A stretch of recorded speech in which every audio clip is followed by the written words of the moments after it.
पुंडलिक वरदा हरी विठ्ठल श्री ज्ञानदेव तुकाराम सद्गुरु समर्थ त्र्यंबकानंद महाराज की जय। माऊली ज्ञानेश्वर महाराज की जय। जगद्गुरु तुकाराम महाराज की जय। श्री गुरुदेव दत्त। श्री तुकाराम महाराजांची गाथा अभंग क्रमांक 180 घ्यायचा आहे आज। कृपा करुणी देवा मज साच ते दाखवा, तुम्ही दयावंत कैसे कीर्ती जगा माझी वसे। पाहोनिया डोळा हाती ओढवाल काळा, तुका म्हणे देवा माझा करावा कुढावा। या अभंगात तुकोबराय मागणी करतात। देवाकडं मागणी करत असताना जे जे काही वस्तुस्थितीला धरू नये त्याचा विचार आलेला आहे। त्यामुळं आता काय केलं तर भगवंतालाच विनंती केली की मला जे काय असेल ते तुमची कृपा झाल्याशिवाय मुख्य काय आहे ते कळणार नाही। कृपा करुणी देवा, वास्तविकता कशी असते तर सगळ्याच गोष्टीत देवाची कृपा असते।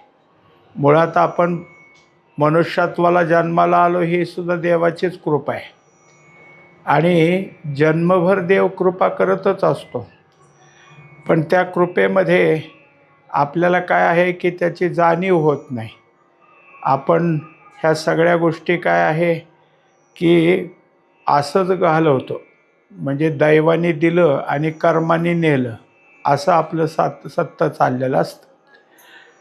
जो कोणी दैवाने काय दिलंय त्याचाच विचार करतो, तो देवाच्या कृपेची याचना करतो।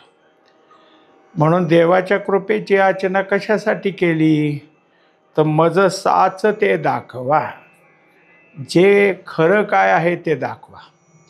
कारण आत्तापर्यंत आमचं काय झालेलं आहे की सगळा जो काही व्यवहार चालतो, बोलणं चालणं चालतं, इकडं तिकडं फिरणं चालतं, खाणं पिणंही चालतं, म्हणजे आहारही आहे, हे सगळंच आम्हाला कसं झालं आहे हे सत्य आहे असं वाटत नाही। कारण कोणती गोष्ट केल्यानंतर तिची परत परत गरज लागते। एक प्राप्त झाल्यावर त्या परत गरजा नको असं जर असतं तर ते सत्य ठरलं असतं ना। कोणती गोष्ट आहे की सध्या आपल्याजवळ किती घेतल्यावर आपल्याला पुन्हा दुसरी लागतच नाही असं काहीच नाही। कोणतंही समजा एखादं घर जरी बांधलं असलं वाडवडिलांनी तरी ते घर टिकवण्याकरता त्याचं सारवण करावंच लागतं, म्हणजे त्याच्या सगळ्या डागडुज्या कराव्या लागतात। याचा अर्थ ते सुद्धा नाशिवंताकडेच आहे, त्याच्या ठिकाणी सुद्धा नाश आहेच। जेवतो आपण तर आपल्याला एकदा जेवलं की 1-2-4 तासांनी पुन्हा जेवायची इच्छा होतेच। तिथंही काय पाहिलं आपण, तिथंही गरजच आहे असं पाहिलं। जे कोणतीच गोष्ट अशी नाही की ती घेतली असता आपल्याला आता पूर्ण झालोय असं वाटतं, तसं होत नाही। म्हणून हे सगळं कसं आहे तर हे असत्य असं वाटलं। माऊली सांगतात लटिका व्यवहार सर्व हा संसार, वाया येरझार हरिविण। हे सगळं कसं आहे तर व्यवहार लटिका आहे। मग जे जे आम्ही करतो त्या सगळ्याचं नाव व्यवहारच आहे। मग त्या व्यवहारामध्ये आम्हाला आत्तापर्यंत जे काही झालं ते सगळा व्यवहार लटिकाच झाला। लटिका व्यवहाराच्या ठिकाणी काय आहे की हा जो लटिका व्यवहार आहे तो लटिका व्यवहार आपल्याजवळ जर काही असेल तर त्यांनी सगळं गुंतून टाकलेलं आहे। म्हणून मग काय केलं की हे विचारावं लागलं। कोणाला विचारावं लागलं? भगवंतालाच। कारण आम्हाला जर हे कळालं असतं तर बरं झालं असतं। पण कळत तर नाही ना. पुष्कळदा माणसाला वाटतं की अरे आपण फसलो बरं का, आपण खोट्याच्या नादी लागलो. आणि नंतर काय होतं की परत त्याच रस्त्याला आपण जातो. खोटं कळालं जरी असलं तरी काही दिवसात त्याचा विसर पडतो आणि तेच तेच पुन्हा केलं जातं. पुन्हा खोटं कळत असलं तरी परत काय होतं, अजून तोच रस्ता धरला जातो. मग आता हे कोण दाखवल म्हणून विचारलं. मज साच ते दाखवा, खरं काय ते दाखवा. काही तुकोबाराने एका अभंगात सांगितले की सत्य साच खरे, नाम विठोबाचे बरे. जे त्रिवार सांगितलं, सत्य जरा साच आणि खरे, तिघाही शब्दाचा अर्थ एकच आहे की. पण तीनदा का म्हणावं लागलं, कारण आम्ही हे तिन्ही आमच्या नित्य वापरातले शब्द आहेत. सत्य आम्ही वापरत असतो, साचे म्हणत असतो आणि खरे म्हणत असतो. मग तिन्ही गोष्टी एकाच अर्थ करून देणार आहेत. असं असून सुद्धा काय कळलं नाही. पण जेव्हा अनुभव आल्यावर कळलं की ज्याला सत्य म्हणता, ज्याला साच म्हणता, ज्याला खरे म्हणतात ते विठोबाचंच नाम आहे. कारण ते सत्य आत्ता आपण जसं म्हणालो का नाही की जे काही आमच्या हाती येतं ते कधी टिकत नाही, म्हणजे त्याचा नाशच आहे. पण कित्येक काळ झालं की त्याला सनातन म्हणू आपण. नाम कधी गेलं आहे का बाजूला, नाम कधी खोटं ठरलं का नाही. म्हणून विठोबाचं नाम हे सत्य आहे. पण हे नाम सत्य जरी असलं तरी या नामाचा उच्चार करून, नामाचा जप करून समोरचं सत्य दिसतंय का, आता दाखवा म्हणलंय ना. कारण जे दिसतं ते सगळं कसं आहे, आता असत्यच आहे. कारण कोणती गोष्ट पहा, परिवर्तनच आहे त्यात. सगळ्या गोष्टी परिवर्तनाच्या आहेत. आणि सगळं जगत जसं परिवर्तन आहे तसं आम्ही पण त्या चक्रातलेच आहेत. उपजे ते नाशे असलंच. जे माया वशे दिसे, म्हणजे आमच्या ठिकाणी ते कसं आहे, माया स्वरूप आहे. आम्ही त्यातले समोरचं आहे त्यातलं. त्यामुळं खरं काय हे आता काय आहे की इच्छा झाली मला सत्य काय बघायची. तुम्ही दयावंत कैसे, कीर्ती जगा माझी वसे. दुसऱ्या चरणात म्हणतात की तुम्ही दयावान आहात. असं काय झालेलं आहे की सगळीकडे जाहीर आहे. म्हणजे तुमची कीर्ती जी आहे ती सगळ्या गायली पुराणे, सगळ्या पुराणाने तेच कीर्ती गायलेली की तुम्ही कसे आहात. कीर्ती आहे तुमची, उदार तो हरी ऐशी कीर्ती चराचरी. म्हणजे हे सगळ्या चराचरात तुमची कीर्ती आहे. आणि तुम्ही दयावान आहात हे आम्हाला द्या की खरं करून. तुमचं दयावंत हे शब्द खरा करून दाखवा. आता तसं पाहायला गेलं तर आपण कधी विचारच केला नाही. कायम भगवंताची दया आहे आपल्यावर. आपण जे काही जन्माला आल्यापासून आजच्या वयापर्यंत आहे ते कोणाच्या कृपेनेत, कुणी दिलं आहे आम्हाला आयुष्य, एक गोष्ट. दुसरी गोष्ट काय आहे की जे जे खातो ते मनाला येईल ते खातो. मग त्याचं सगळं आतलं पोटातलं पचन कोण करतं याचा तरी विचार कधी आला. जे जे काही धान्य पिकवायचं ते खरं कोण पिकवतं ते पण नाही लक्षात आलं. कित्येक काळ असे झाले की आता जसं आहे तसं महादुष्काळ पडले मागंसुद्धा. पण माणसाला कुठं ना कुठं तरी खायला मिळालं, कुठली तर कुठली सोय झाली. फार पूर्व काळात सांगतात की इतका दुष्काळ पडला होता की गौतम ऋषीने काय करायचं, सकाळी साळी पेरायच्या, दुपारी लगे त्यात काढायला यायच्या आणि संध्याकाळी त्याचं लगे भरडून भात तिथं जे असतील त्यांना द्यायचा. म्हणजे त्यांनी ते भात शिजवून खायचा. म्हणजे एवढी त्यांची शक्ती होती की सकाळचा भात संध्याकाळपर्यंत तयार व्हायचा. सकाळी पेरायचा आहे आणि संध्याकाळी तो माणसाला खायला व्हायचा. कशासाठी, हे दुष्काळावर मात त्यांनी केली. त्यांच्याजवळ जे काही सामर्थ्य होतं त्या सामर्थ्यानं. आता त्याची कथा पुढं झाली. कारण काय आहे की इकडं सगळा दुष्काळ भाग. तेव्हा देवाला वाटलं की नारद आता हे तर काय करता. तर नारद म्हणले बरं आहे इकडं सुपिकता करतो मी. म्हणून मग काय केलं, गणपतीला म्हणले चल माझ्याबरोबर. आणि गणपतीने काय केलं की बरोबर उंदीर घेतला आणि उंदराला गाईचं रूप दिलं. आणि त्या साळीत शिरवलं. आता साळीत संध्याकाळी तर लोकाला खाऊ घालायचे आणि गाय त्यात लागली तोडवातोडवी करायला. म्हणून एक काडी घेतली आणि काय केलं, गाईला हाकललं. पण ती काडी गायला लागली की गाय मरूनच पडली ना. आता काडी कितीक, पण सगळे खेळच ना. लागले आता काय करावं, माझं आता काय चाललंय हे काय. मग तेवढ्यात तिथं नारद, करा म्हणले शंकराची भक्ती, त्याशिवाय गाय कशी उठेल. मग शंकराची आराधना, शंकराला प्रसन्न करून घेतलं. आता गाय उठायला काय करावं लागेल म्हणले, त्याला गंगा पाहिजे. मग त्या ह्याच्यावर त्र्यंबकेश्वरच्या वरच्या बाजूला काय केलं, ब्रह्मगिरीवर आली, पण ती काय तिथंच लागली जट्टेमध्येच राहायला. मग जटा आपटल्या त्याने ब्रह्मगिरीवर, मग ती बाहेर पडली आणि ती झाली आपली गोदावरी. म्हणून गोदावरीचं जे काही भाग आहे तिकडं ते इकडंपर्यंत तेवढा जो परिसर आहे तो सुपीक आहे, की तो दुष्काळामुक्त करून ठेवला. म्हणून मग हे सगळं करणारे संत महात्मे असतात. तेव्हा तुम्ही दया करता, पण तुमची दया आम्हाला काय करून द्या, सिद्ध करून द्या. आता वास्तविक काय केलं की देवानं हे केलं, कारण संतातल्या म्हणजे जसं आता तुकोबाराय मागतात तसे जे काही चिकाटीचे असतात ते एक भक्तच असतात. तेव्हा त्यांची इच्छा पूर्ण करणं हे देवाचं काम आहे. देवानं काय केलं, माझी कीर्ती आणि ते पुसट होऊ नये, माझ्या कीर्तीला बाट लागू नये म्हणून देवानंही दया केली. पण देवाने दया केली म्हणजे काय केलं, स्वतः नाही आले, हे बघ माझी दया तुला दाखवतो म्हणायला.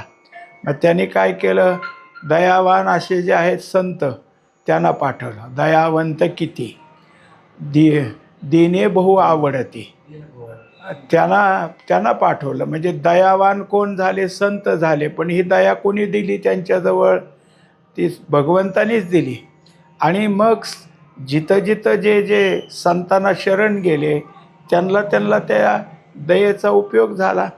म्हणून जे संताकडे जातील ते, आता जे जाणार नाहीत त्यांचं काय, ते आपले फिरत राहतील मग ह्या जन्मातून त्या जन्मात. पण ही सोय केली का नाही. मग आता संत महात्मे सत्य काय हे दाखवत असतात. साच काय हे दाखवा म्हणल्यानंतर दाखवायचं काम कोणाचं आहे, दाखवायचं काम हे संतांचं आहे. आणि ही संतांची सोय कोणी केली, तर सोय केली ही भगवंतानीच केली. कारण का, तर त्यांची कीर्ती ना, मग त्या कीर्तीला जगामध्ये जसं आत्तापर्यंत गायली गेली तीच टिकली पाहिजे. म्हणून आहे आता काय आहे की कशासाठी दया मागितली होती, कशाकरता साच वस्तू काय आहे, काय सत्य हे दाखवा, हे कशासाठी म्हणून ह्या तिसऱ्या चरणात आपल्याला दाखवलेलं आहे. पाहोनिया डोळा हाती ओढवाल काळा. आता काय आहे की तुम्ही सगळं जग कसं आहे पाहताय, कारण देव कसा आहे, तर सगळ्या जगातले जेवढे डोळे आहेत ते भगवंताचे डोळे आहेत. म्हणून तो सर्वतच चक्षु, म्हणजे सगळ्या चक्षुचा तोच आहे. सगळीकडं त्याचंच सगळं काय आहे, जसं सहस्त्र शीर्षः म्हणजे तोच सगळीकडे आहे. मग त्याचं सगळंच आहे. तेव्हा तुम्ही हे पाहताय की, मग तुम्हाला काय दिसतं, तुम्ही डोळ्याला काय दिसतं, कोणत्या डोळ्याने पाहता. तुमच्या या सगळ्या जगताला असणारी जेवढी दृष्टी ही तुमचा डोळा आहे. मग तुम्ही पाहता तेव्हा काय, तेव्हा त्याच्याकरता सांगितलं हाती ओढवाल काळा, म्हणजे काळा हाती ओढवाल. असं काय आहे त्याचा अन्वय. काय पाहता तुम्ही की आम्ही काळाच्या ताब्यात आहेत, हे पाहता का नाही. आम्ही काळाच्याच ताब्यात आहेत. मनुष्याला काय वाटतं की शेवट संपला म्हणजे काळाने खाल्लं. पण दररोज काय चाललं आहे, क्षणाक्षणाला काय चाललं आहे. क्षणभंगूर नाही भरवसा, काळोबाचा फासा पडेल बा. आता हा काळ कधी खाईल तर एक दिवशी खाईल, पण मग रोज काय करतोय, तर क्षणाक्षणाला खातोय. आणि हे प्रत्येक क्षणाला आम्ही काळाच्या ताब्यात आहेत. आम्हाला कळतं का, आम्हाला कळत नाही ना. आम्ही रोज जर कळलं असतं आपल्याला की काळाने खाल्लं, समजा कालचा दिवस गेला तर आपला कालचा दिवस गेला बाबा काळाच्या तोंडात, असं तरी कोणी आठवतं का कधी. त्याला आपलं काय आहे, काल काय केलं, परवा काय केलं, महिन्याच्या अगोदर काय केलं, हेच गोगतो. पण प्रत्येक क्षण प्रत्येक दिवस प्रत्येक महिना आपला संपला, काळाने खाल्लं, असा कधीच विचार आपल्याकडे येत नाही. आणि हे जेव्हा विचारात येतं तेव्हा आम्हाला काळाच्या हातीच देवाने दिले असं आम्ही म्हणत असतो. म्हणून मग आमचं जे काय असणं आहे हे सगळं कसं झालं, तर जन्म जर देवाने दिला आहे तर काळाच्या हातातही देवच देतो. हे आम्ही काय केलं, ठोकताळाच बांधला. मग आता मात्र काय केलं की ही जी काही मागणी केली त्या मागणीत मात्र तुकोबाराय म्हणतात की तुला बरं वाटतं का आम्हाला काळाच्या हाती दिलं आहे, ते काळ आम्हाला ओढून नेतो, हे तुला बरं वाटतं का? मग जर काळ आम्हाला नेत असेल तर काळ का नेतो? कारण आम्ही असत्याच्या मागे लागलो. असत्य काय आहे, तर असत्याच्याच पाठीमागं काळ आहे. काळ सत्याच्या पाठीमागं नाही. कारण जे जे सत्य आहे ते मग जसं आत्तापर्यंत काय झालं की नाम सत्य आहे म्हणून टिकलं, त्याला काळानं नाही खाल्लं. परत काय झालेलं आहे की ग्रंथ सत्य आहेत ते अजून टिकले, त्याला नाही काळाने खाल्लं. म्हणजे आत्ता आपण पाहतो की सनातन काळापासून कधी निर्माण झाले सांगता येत नाही ते वेद आहेत. त्या वेदावर उपनिषदावरचं भाष्य इसवी सनच्या समजत नाही त्या काळात शंकराचार्याने केले, ते अजून आहे. आणि जे काही असेल ते त्याच्या अगोदर झालं. म्हणजे जी ब्रह्मसूत्र झाली ती सगळी व्यासाने केली आणि मग शंकराचार्याने पुढंचं केलेलं आहे. आता एकंदरीत पाहायचं की अनादिकालापासून हे कधी निर्माण झालं हे सांगता येत नाही आणि अजूनही आहे. हे याच्यापेक्षा सोपं कोणी करून सांगत असेल तर ते व्यासाचंच बघून सांगतात. व्यासाच्या सूत्राशिवाय, शंकराचार्य सूत्राशिवाय दुसरे काही सांगता येत नाही. याला कुठं काळ खातोय? मग काळ कुणाला खातो, तर काळ असत्यालाच खातो. म्हणून आम्हाला जे काळाच्या हाती दिलेलं आहे ओढवाल, मग ज्या काय काळ आम्हाला ओढून नेतो, काळाच्या हाती सुपूर्त केल्यासारखं केलं आहे, ह्यातनं कोण काढणार? तेव्हा त्याच्यामध्ये काढायला एकच आहे की जो कोणी असेल तो परमात्माच आहे. पण परमात्मा स्वतः न येता काय करतो, संताच्या रूपानं येतो. आणि संतच की जे ह्या सगळ्या गोष्टीकडं पाहतात की नको आता ह्या काळाच्या हाती राहायला, काळापासून सुटलं पाहिजे, हेच संताला शरण जातात, संतावर विश्वास ठेवतात. आता सगळ्याच जीवाचा विश्वास देवावर आहे. मग संतावर विश्वास सगळ्याचा नाही ना, पण ज्यांनी विश्वास ठेवला त्यांना मात्र संत या काळाच्या तडाख्यातून कसं निघावं हे शिकवतात. त्याच्याकरता त्यांना काय आहे की पाहायला सांगतात, अनुभवायला सांगतात की जे जे काळाच्या ताब्यात आहे ते कसं आहे, ते मायेनं निर्माण केलेलं आहे. मायेनं निर्माण केलेला देह आहे. मायेनं निर्माण केलेल्या देहात जे काय असेल ते सगळं काळाचं खाजं झालं. मग माऊली सांगतात हे काळाचा खिच उसिटा, म्हणजे काळाची खिचडीच आहे. काळ जसं करून खातो ते असं हे देह आहे. पण त्या देहाचा चालक म्हणून जो कोणी आहे तो कोण आहे? मग हे सत्य आहे असं संत शिकवतात. तेव्हा त्याचं जर आपल्याला पूर्ण ज्ञान झालं तर संतांनी सांगितलं की मग तुम्ही कोण आहे, तर ते सांगतात अमर आहा अमर आहा. पहा खरे की पहा खोटे ते. मग तुम्हाला आता काय करायचं आहे, तुम्ही अमर हे पाहिल्यानंतर खरं काय ते पहा. मग तुम्हाला खरं कळालं की खोटं कुठे. मग आता तुम्हाला खरं कळालं. मग खरं कळण्याकरता खरं काय आहे तिकडे गेलं पाहिजे. आणि मग ती जी काही दया आहे ती भगवंतानी दाखवली. कारण सगळीकडं जर त्यांना कीर्तिमान आहेत, त्यांची कीर्ती सगळीकडे वाखाणली जाते, तर मग दयापणा आपला झाकून ठेवून कसं चालल? तेव्हा भगवंतानी दया संपूर्ण जगावर केली आणि त्याची सगळ्या सोयी करून ठेवल्या. पण एवढंच आहे की जे यांच्या छायाछत्राखाली येतील, कोणाच्या? दयावान संतांच्या, ते ह्यातनं बाजूला निघतील आणि जे नाही ते ह्यातच आहेत. आता त्याच्याकरता तुका म्हणे देवा माझा करावा कुडावा. आता त्याच्यामध्ये त्यांनी मागणी परत केलीच की हे सगळे त्याच्यातनं काय आहे की तुम्ही आता जसं वर म्हणलं की कृपा करुनी देवा, देवाला कृपा करायला सांगितल्यावर आता परत सांगितलं की तुम्ही माझा करावा कुडावा, कुडावा या शब्दाचा अर्थ रक्षण करणे. आपण म्हणतो आता आपल्याला घराला काय असतं, भिंत म्हणतो आपण. कशाकरता भिंत आहे? घरातल्या वस्तूचं रक्षण करणं.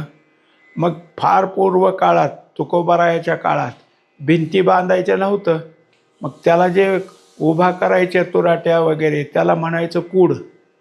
मग कूड हे काय आहे तर त्या घराचाच एक रक्षणाचा भाग आहे, म्हणजे ती एक प्रकारची भिंतच आहे. मग आता जे काही असेल ते घरात सामान्य घरात असायचं, ते चोरासाठी काहीच नसायचं. चोर तिथे येऊन काय नेणार आहे? हे फक्त कुत्रे वगैरे येऊ नये म्हणून केलेला अडसर आहे, त्याला कूड म्हणतात. मग तो कुडावा, कुडावा हा शब्द म्हणजे रक्षण.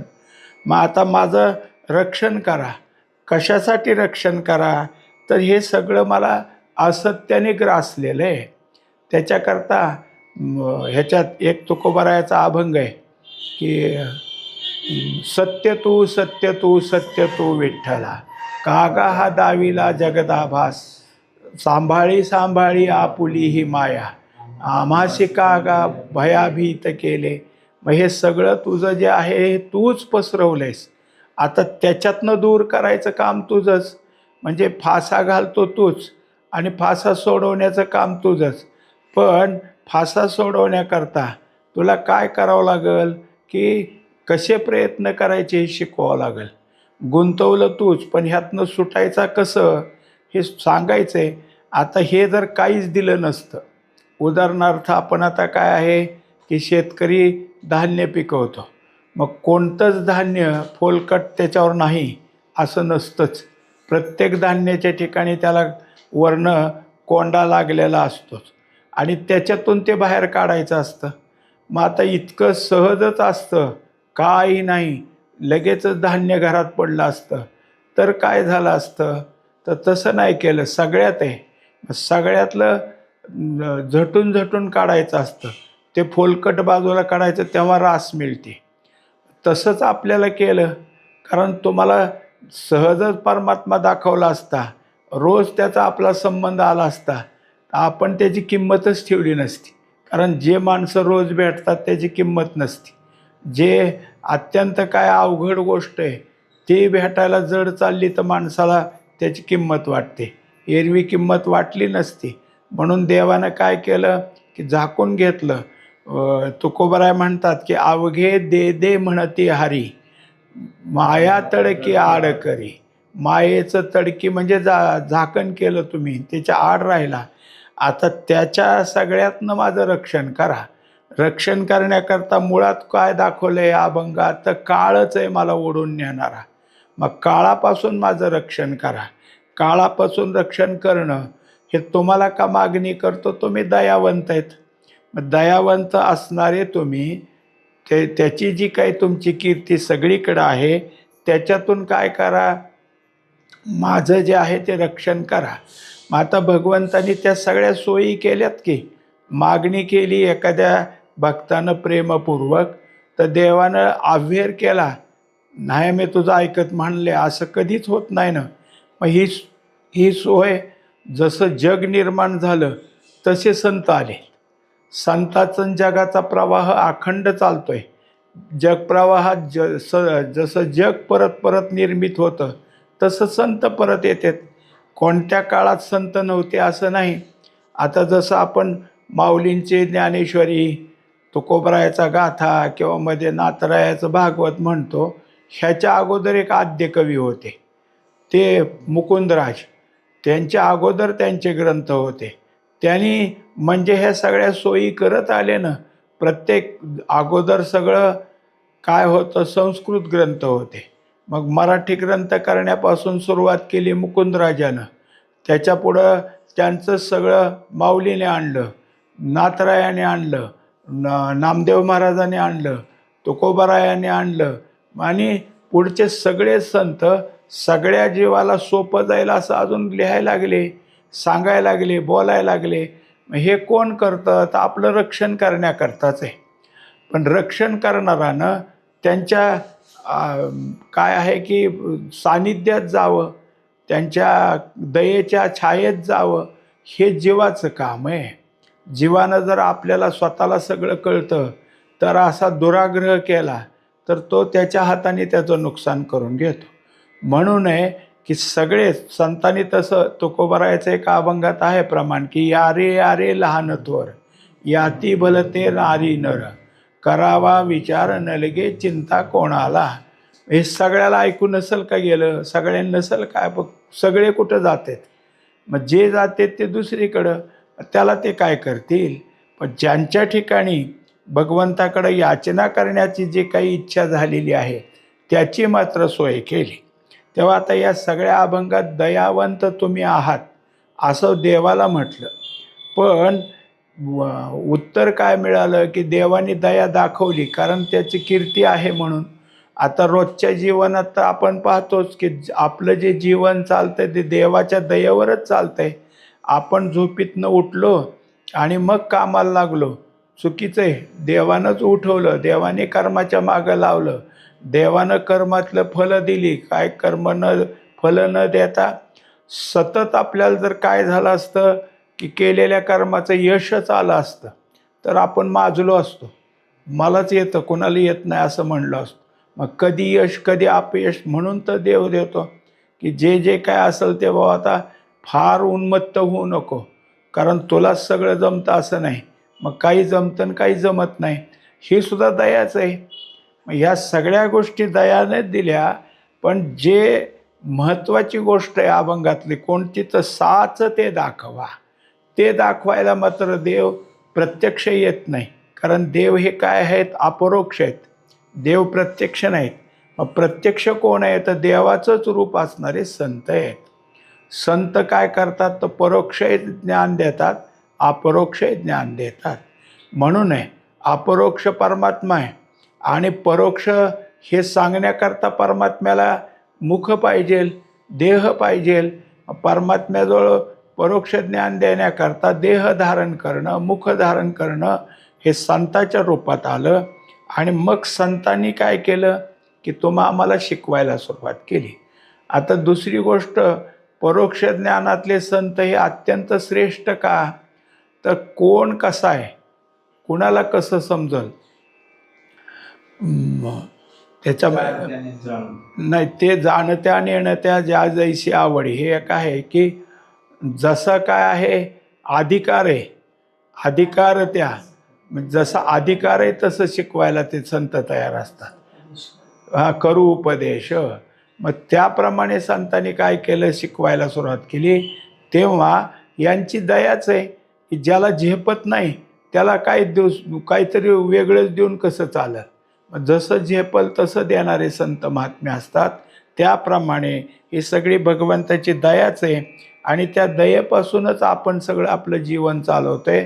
पण परमार्थरूपी दया की जेणेकरून आपल्याला सत्य काय ते कळेल, ते समजण्याकरता आपण देवाकडं मागणी केलेली आहे. पुंडलिक वरदारी विठ्ठल श्री ज्ञानदेव तुकाराम सद्गुरु समर्थ त्र्यंबकानंद महाराज की जय. माऊली ज्ञानेश्वर महाराज की जय. जगद्गुरु तुकाराम महाराज की जय. श्री गुरुदेव दत्त.